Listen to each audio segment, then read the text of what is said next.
주신 하나님 말씀은 고린도전서 15장 9절에서 10절까지의 말씀입니다. 주신 말씀 제가 읽도록 하겠습니다. 나는 사도 중에 가장 작은 자라. 나는 하나님의 교회를 박해하였으므로 사도라 칭함받기를 감당하지 못할 자니라. 그러나 내가 나 된 것은 하나님의 은혜로 된 것이니 내게 주신 그의 은혜가 헛되지 아니하여 내가 모든 사도보다 더 많이 수고하였으나 내가 한 것이 아니요 오직 나와 함께 하신 하나님의 은혜로라. 아멘. 7월 첫 번째 주일입니다. 여름 한복판에 더운 날씨가 계속되고 있습니다. 그러나 예년과는 조금 다르게 장마가 많은 비를 뿌리지 않고 이제 서서히 물러갔다고 합니다. 주의 은혜로 살다가 이 자리에 오신 우리 삼역교회 성도님들, 또 여러 이유로 성전에 오지 못하고 가정에서 온라인으로 예배하는 지체들 환영합니다. 하나님의 은혜와 사랑과 축복이 넘쳐나기를 주의 이름으로 간절히 축원합니다. 우리 함께 인사하겠습니다. 한 주간 평안하셨나요? 반갑습니다. 사랑합니다.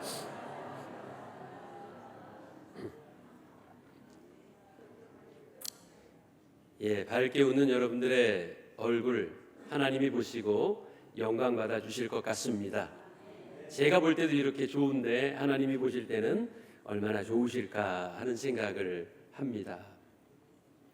우리가 외국어를 배울 때 세 마디를 가장 먼저 배우죠. 뭡니까? 안녕하세요. 그리고 실례합니다 또는 죄송합니다. 그리고 감사합니다. 그 중에서 감사합니다라는 말이 가장 중요하고 자주 쓰는 말이기 때문에 외국어를 익히면서 가장 먼저 배우지 않나 생각합니다. 한 주간 얼마나 감사하셨습니까? 여러분의 삶에 불평은 흉년을 맞으시고 감사는 항상 풍년이기를 원합니다. 오늘은 2025년 맥주감사절입니다. 저는 맥주감사절이 연중 한가운데 있는 게 참 의미가 크다고 생각이 들어요. 6개월을 살며 신앙의 매듭이 풀어지고 감사의 온 내무새가 느슨해졌을 때 감사절을 통해서 감사의 마음과 신앙의 태도를 점검할 수 있으니 얼마나 좋습니까? 오늘 맥주감사절을 맞이해서 감사의 마음이 여러분들의 영혼과 마음과 삶 속에 회복되기를 주의 이름으로 간절히 축원합니다. 유치원 수업 시간에 선생님이 아이들에게 질문합니다. 누군가 여러분에게 사과 하나를 주면 뭐라고 말해야 하나요? 누가 대답해 볼까요? 선생님이 힌트를 줄게요. 5글자고 끝에는 다자로 끝나는 말이에요. 저쪽에서 고맙습니다. 맞아요. 감사합니다. 맞아요. 사랑합니다. 맞아요. 아무 말도 없던 한 아이가 저 뒤에서 이렇게 말합니다. 뭐 이런 걸 다. 그 말도 한편으로는 맞는 말이지만 아이가 할 말은 아닌 것 같습니다. 감사도 습관이고 불평도 습관입니다. 감사가 습관이 된 사람은 무슨 일에도 감사로 시작합니다. 감사의 고백을 합니다. 그러나 불평이 습관이 된 사람은 좋은 환경 속에서도 불평할 거리만 찾게 됩니다. 감사가 습관이 되지 않았기 때문입니다. 하나님의 은혜를 깊이 체험한 사람은 이것도 감사하고 저것도 감사할 수 있습니다. 범사에 감사하는 우리 모두가 되기를 원합니다. 불평하지 않을 수 있는 방법이 있다면 무엇일까요? 불평할 만한 상황이 없어지면 불평도 사라지는 걸까요? 꼭 그런 것 같지는 않습니다. 에덴 동산은 부족함이 없는 낙원이었어요. 완전했습니다. 그런데도 아담과 하와는 선악과를 탐했습니다. 그것을 따먹고 죄를 지었지요. 에덴 동산을 잃어버렸습니다. 하나님과 관계가 단절되어서 죄로 살던 인간은 구원을 얻을 수 없게 되었습니다. 낙원에 살아도 감사가 없으면 행복할 수 없는 겁니다.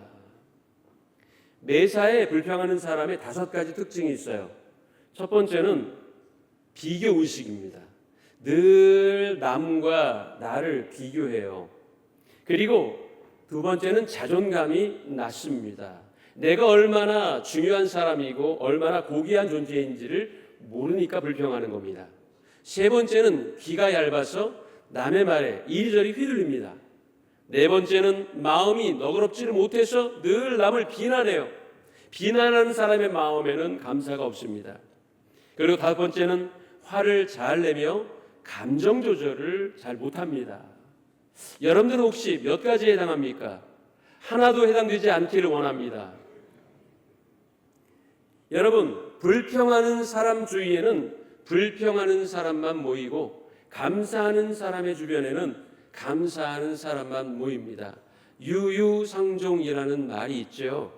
비판하고 평가하고 지적하고 공격하는 사람이 많아지면 다 함께 망하는 것입니다. 그러나 격려하고 감사하는 사람이 많으면 모두가 함께 행복하게 잘 사는 사회가 될 줄로 믿습니다. 우리는 많아야 행복할 거라는 강박관념에 사로잡혀 있습니다. 다다익선이라는 말이 있지요. 많을수록 좋다라는 말입니다. 그러나 이 말을 더 깊이 생각해 보면 그저 많으면 좋다는 의미가 아닙니다. 정확한 의미는 제어할 수 있다면 많을수록 좋다는 뜻이에요. 예를 들면 보다 많은 말이 마찰을 끄는 건 좋은 일입니다. 그러나 마부가 그 말들을 제어할 수 있어야 합니다. 이럴 때 쓰는 말이 다다익선이에요. 무조건 많다고 좋은 게 아닙니다. 바닷물은 아무리 많아도 인간의 갈증을 해소할 수 없는 것입니다. 단 한 모금 옹달샘이 갈증을 해결할 수가 있는 것이지요. 여러분들에게 가장 좋은 것이 무엇입니까? 세상 가치입니까? 물질입니까? 권력입니까? 명예입니까? 물론 이런 것들도 필요하겠지만 가장 중요한 것은 영생수를 주시는 예수님의 은혜입니다. 그 은혜를 날마다 갈망하십시오. 많이만 가져라, 많이만 모으라. 이것이 세상의 가르침이며 가치관입니다. 적은 게 반드시 좋은 건 아니지만 그렇다고 많다고 해서 다 좋은 것도 아닙니다. 너무 많아서 타락하는 경우도 있죠. 적어야 소중함도 더 느끼고 적어야 아끼게도 되며 적어야 간절해집니다. 적어야 겸손해지고 적어야 삶의 의미를 더 깊이 생각하게 되는 겁니다. 바울은 빌립보 4장 10절 13절에서 이렇게 말했습니다.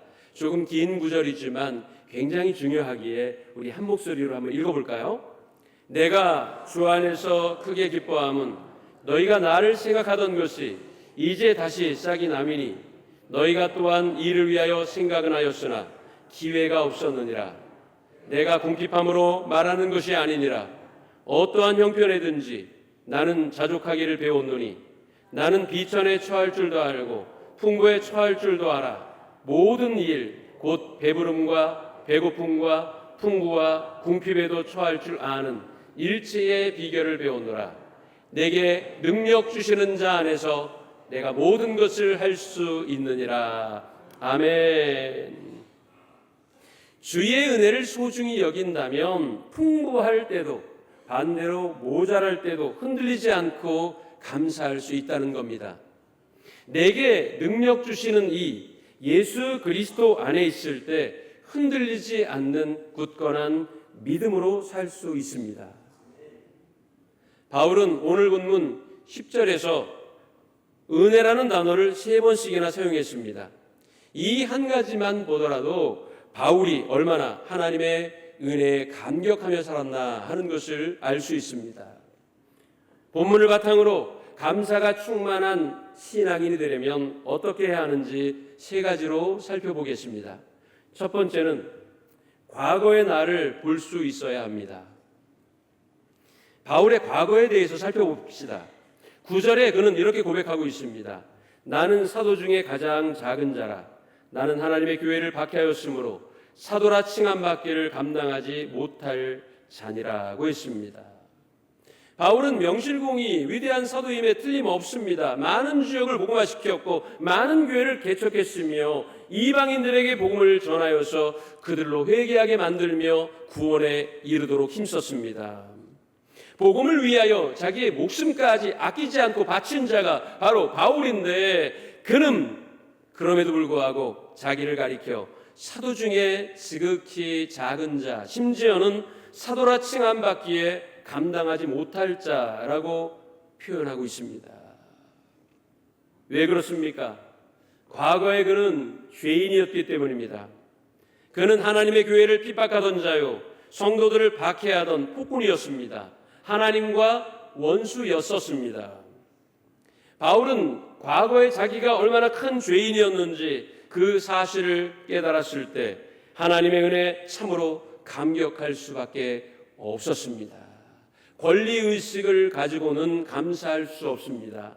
내가 받을 만하기에, 받을 자격이 있기에 라는 전제를 가지고는 하나님의 은혜에 대하여 감사할 수 없는 겁니다. 반대로 내가 과거에 얼마나 큰 죄인이었는지, 희망이 없는 자였는지, 얼마나 형편없는 자였는지 깨닫게 될 때 그리스도의 십자가 은혜에 감사할 수밖에 없는 것입니다.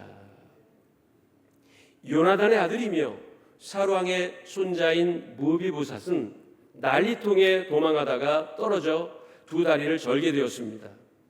그리고 로드발이라고 하는 곳에 숨어 살았어요.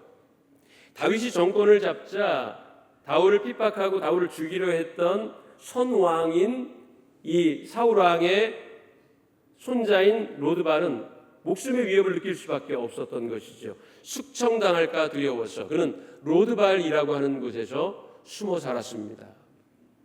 다윗이 왕위에 오른 후, 정권이 안정된 후 부하들에게 혹시 사울 가문에 살아남은 자가 있는지를 조사해 보라고 합니다. 아마도 부하들은 그들을 찾아내서 숙청하려고 다윗 왕이 이런 지시를 하나보다 생각했겠죠. 그러나 여러분, 로드발이라고 하는 곳에 요나단의 아들인 무비보셋이 있다는 소식을 듣고 다윗은 기뻐하며 그를 왕궁으로 데리고 오라고 합니다. 다윗 왕 앞에 온 이 무비보셋은 사시나무 떨듯 떱니다. 왜 그래요? 자기 할아버지가 지금 자기 눈앞에 있는 다윗 왕을 죽이려고 얼마나 갖은 모략과 괴계를 했는지를 알고 있기 때문에 나는 이제 죽었구나, 사울 왕의 손자인 내가 목숨을 부지할 길은 없겠구나라고 생각했던 겁니다. 떨던 이 무비보셋에게 다윗은 이렇게 말합니다. 사무엘하 9장 7절입니다. 다윗이 그에게 이르되 무서워하지 말라. 내가 반드시 내 아버지 요나단으로 말미암아 내게 은총을 베풀 것이다. 내가 내 할아버지 사울의 모든 밭을 다 내게 도로 주겠고 또 너는 항상 내 상에서 떡을 먹을 것이다. 분명히 죽을 줄 알았는데, 숙청당할 줄 알았는데 오히려 자신을 왕의 상에서 함께 식사하게 하는 양자로 삼겠다는 겁니다. 거기에 대해서 무비보셋은 사무엘하 9장 8절에 이렇게 고백합니다. 이 종이 무엇이기에 왕께서 죽은 개 같은 나를 돌아보시나이까. 사실 이 무비보셋의 반응이 은혜에 대한 당연한 성도의 반응이어야 합니다. 아무 가치 없는 나에게 이런 호의를 베푸시다니 황송합니다 라고 말하는 게 정상입니다. 죽을 수밖에 없는, 아니 죽어야 마땅한 자를 살려주신 그 은혜는 당연한 것이 아닌 특별한 것입니다. 이러한 감사의 마음이 여러분들에게 있기를 소원합니다. 노예상이었다가 회심하여 복음 전도자가 되어 일평생 예수님의 복음을 전했던 존 뉴턴은 그는 평소에 두 가지를 항상 입버릇처럼 말했답니다. 첫 번째는 이것입니다. 다음에 내가 천국에 가면 세 가지 때문에 깜짝 놀랄 것이다. 첫 번째는 당연히 그곳에 있을 줄로 알았던 자가 없다는 것이며, 둘째는 그곳에 없을 거라고 생각하던 자가 천국에 와 있다는 사실이며, 마지막으로 나 같은 죄인이 이곳에 와 있는 것을 보고 놀랄 것이다. 나 같은 죄인 살리신 주 해놓으라와 이런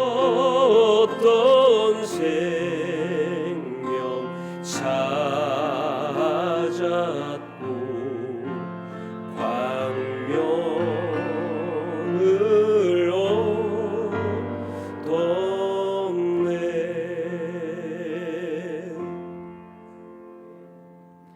노예상이었다가 회심한 존 뉴턴의 찬송가입니다. 또 한 가지 얘기가 있습니다. 그는 나이가 들어갈수록 기억력이 쇠퇴해졌어요. 그럴 때마다 그는 종종 이렇게 말했답니다. 다른 것은 다 잊어버린다고 해도 이 한 가지만큼은 결코 잊을 수 없습니다. 그것은 내가 과거에 얼마나 큰 죄인이었는지 하는 것과 그럼에도 불구하고 예수께서 나의 죄를 사하신 구세주가 되셨다는 것입니다. 할렐루야. 우리도 역시 큰 죄인이었습니다.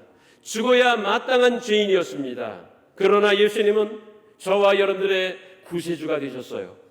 십자가에 설리신 보혈로 저와 여러분의 죄를 사하시고 우리를 의롭다고 인정해 주셨습니다. 그렇기에 우리는 사도 바울처럼 이 모든 것이 전적으로 하나님의 은혜임을 고백하며 살아야 합니다. 어제 우리 12주 제자훈련생들의 졸업여행이 있었습니다. 강화도로 다녀왔는데요. 강화기독교 역사기념관을 처음 방문했습니다. 2022년에 완공된 그 강화기독교 역사기념관은 30년 동안의 성도들의 기도가 응답이 된 결과물입니다. 강화군수가 대부분의 자금을 출자하여서 강화기독교 역사기념관을 강화대교를 건너서 얼마 가지 않으면 있어요. 여러분 혹시 강화도를 방문하신다면 그 역사기념관을 방문하시면 아마 큰 감동을 얻게 될 겁니다. 거기서 가이드해 주시는 목사님이 그 말미에 아주 감동적인 한 편의 이야기를 우리에게 소개해 주셨는데, 강화 북부 해안 마을인 홍의 마을에 종순일이라는 교인이 있었습니다. 그는 원래 비신자였지만 그 마을 훈장의 전도로 기독교인이 됐어요. 하루는 성경책을 읽다가 마태복음 18장 23절 이하에 나오는 용서할 줄 모르는 무자비한 종에 대한 비유를 읽게 됩니다. 그것은 임금에게 1만 달란트 빚진 자가 탕감받고 나오다가 자기가 빌려준 100데나리온을 갚지 않는 사람을 잡아다가 고소하고 옥에 가두었다 하는 얘기입니다. 그 말씀을 읽고 며칠간 고민합니다.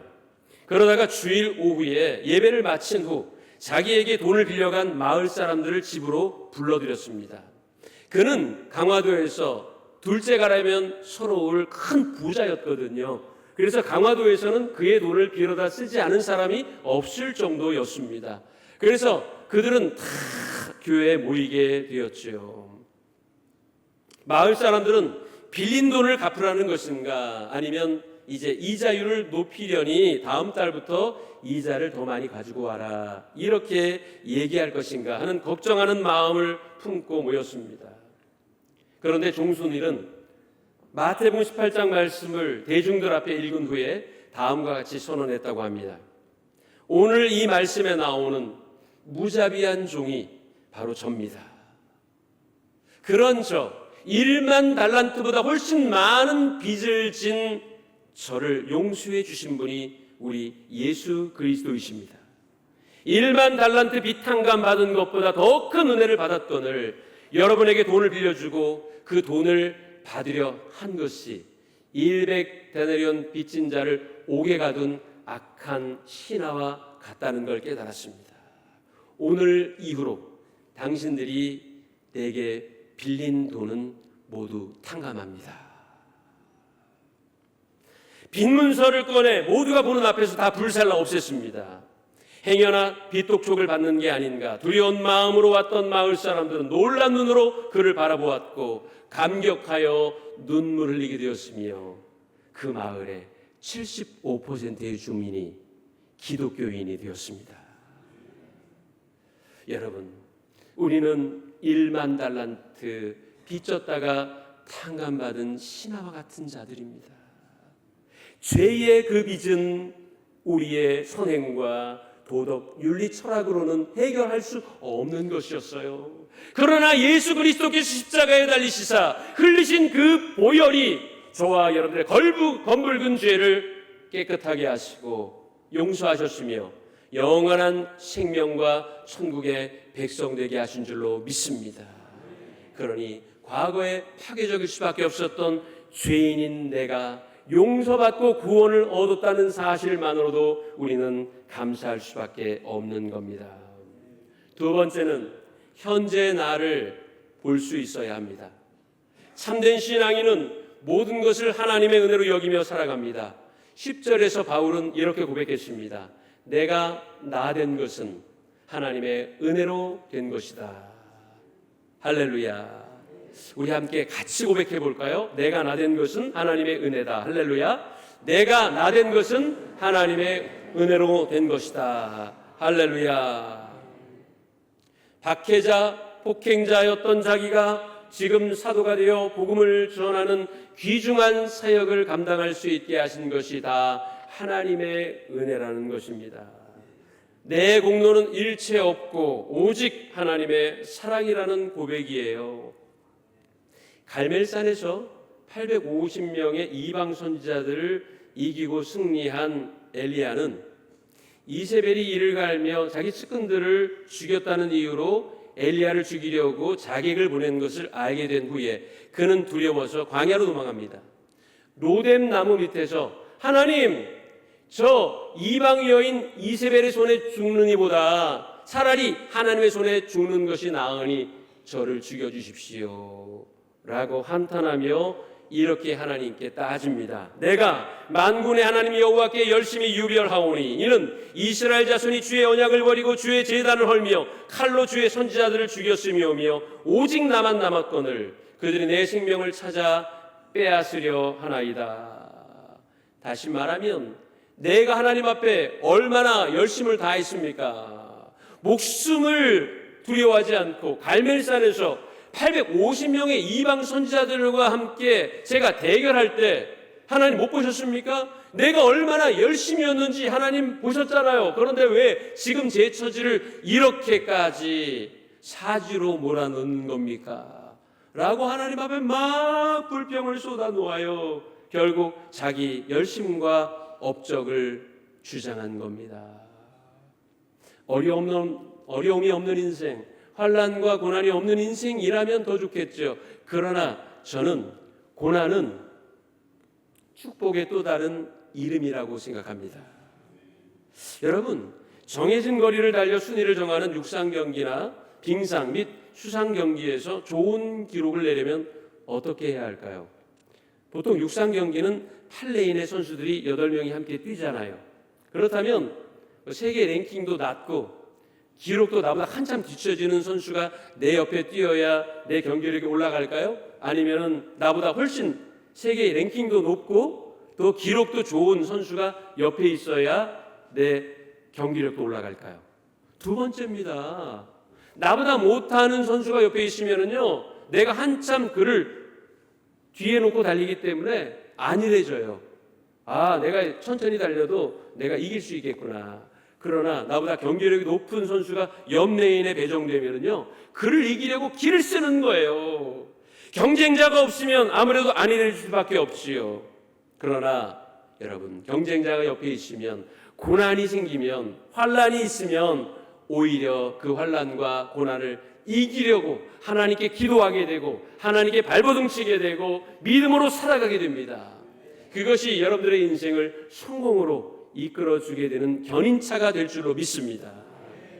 삶이 힘들다고 느끼십니까? 여러분을 공격하고 견제하고 신경 쓰이게 하는 사람이 있어 불편합니까? 걱정도 염려도 방해도 없는 삶을 꿈꿉니까? 그런 삶이 진정한 행복을 가져다 줄 거라고 생각합니까? 아닙니다. 그게 아닐지 몰라요. 부족하니 채우려고 노력하고 연약하니 강건해지려고 운동합니다. 아프니 고통을 감소시키려고 힘쓰며 외로우니 친구를 찾아가게 되는 것입니다. 그러므로 고난은 축복을 견인하는 기관차와 같다 하는 사실을 기억하고 고백할 수 있기를 원합니다. 하나님의 계획이 있음을 믿으십시오. 우리 옆에 계신 분들과 인사합니다. 하나님은 다 계획이 있습니다. 할렐루야. 문제가 없는 삶은 없어요. 그러나 문제가 있어도 그 문제를 이길 수 있는 영적 체력을 기르기만 하면 되는데, 그것이 바로 감사를 통해서입니다. 감사가 그 출발점입니다. 여러분들 지금의 삶을 하나님 앞에 감사하시기를 바랍니다. 세 번째, 마지막으로 미래의 나를 볼 수 있어야 합니다. 요즘 새벽 시간에요, 요한계시록을 강의하고 있습니다. 요한계시록은 도미티안 로마 황제에 의해서 반모라고 하는 섬에 유배를 간 사도 요한이 하나님이 보여주시는 신비로운 환상을 적어 기독교인들을 위로하고, 하나님이 장차 당신들을 새하늘과 새 땅에 살게 하실 것이니 믿음을 잃지 말고 굳건하십시오 하고 권면하기 위하여 쓴 서신입니다. 지금 기독교인은 극심한 박해에 시달리고 있어요. 로마 제국은 기독교인들에게 무서운 핍박을 가합니다. 사나운 짐승에게 던지기도 하고, 서로 죽이는 킬링 게임에 선수로 출전시켜 싸우는 모습을 보며, 서로 죽이는 모습을 보며 환호하기도 합니다. 산채로 밧줄에 묶어 경기장을 밝히는 조명으로 매달기도 했답니다. 참혹한 고난에 처한 성도들에게 새하늘과 새 땅, 즉 하나님이 통치하시고 다스리시는 정의롭고 평화로운 나라의 환상을 보여주며, 믿음을 지킨 자, 환난과 고난 중에도 참고 이긴 자가 새하늘과 새 땅에 들어가게 될 것이라고 말씀하고 있습니다. 어떤 분은, 목사님 그런 얘기하지 마세요. 지금 당하는 고난이 이렇게 힘든데 미래까지 생각할 마음의 여유가 없답니다 라고 말할 수 있습니다. 그러나 우리가 힘들고 어려운 현실 속에서도 살 수 있는 이유는 미래를 소망하기 때문입니다. 할렐루야. 소망이 없다면 현재의 삶도 의미가 없는 겁니다. 우리 상상해 봅시다.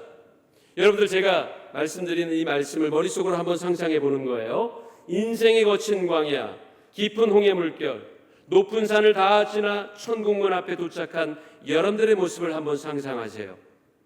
주님이 문 앞에 나와 여러분을 맞이합니다. 두 팔 벌려 여러분을 안아줍니다. 그리고 예수님의 인도로 천국문을 들어가니 수정같이 맑은 생명수강이 흐르고, 강변에는 12가지 열매가 달린 푸른 생명나무가 있고, 캄캄한 밤은 없이 늘 밝고 맑은 날만 계속되는 천국의 장면이 여러분들 눈앞에 펼쳐지는 것을 상상해 보십시오. 크고 높은 산을 올려다보니 보석과 벽옥, 수정으로 장식된 거룩한 하늘의 예루살렘 성이 보이는데, 12문이 있고 문 앞에 12천사가 여러분을 환영합니다. 하나님은 천국문 앞에 도착한 여러분들을 안으시며 흐르는 눈물을 닦아주십니다. 얼마나 힘들었니? 얼마나 어려웠니? 얼마나 아팠니? 이제는 그 아픔, 고통, 질병이 없는 내 나라에 왔으니 영원토록 나와 함께 다스리자꾸나. 하나님께서 그렇게 말씀하실 것입니다. 지금 힘들고 어려워 마음이 무너지셨나요? 아무런 희망도 없다고 여기십니까? 눈을 들어 하나님 나라를 바라보세요. 사랑하는 삼일교회 성도 여러분, 우리가 지금까지 살아온 모든 게 하나님의 은혜입니다. 하나님의 은혜가 아니었다면 우리는 결코 여기까지 올 수도 없었고 존재할 수도 없으며 앞으로도 살아갈 수 없습니다. 그래서 오늘 사도 바울의 이 고백이 매우 우리에게 고귀한 고백입니다. 우리 함께 10절 읽겠습니다. 그러나 내가 나 된 것은 하나님의 은혜로 된 것이니 내게 주신 그의 은혜가 헛되지 아니하여 내가 모든 사도보다 더 많이 수고하였으나 내가 아니요 오직 나와 함께 하신 하나님의 은혜로라. 아멘. 오늘 맥주감사절, 감사의 마음이 여러분들 삶에 가득하기를 원합니다. 과거에 지켜주신 은혜, 지금 나와 함께 하시는 은혜, 앞으로도 나에게 주실 그 은혜를 생각하며 감사만이 넘치는 여러분들이 되시기를 주의 이름으로 간절히 축원합니다.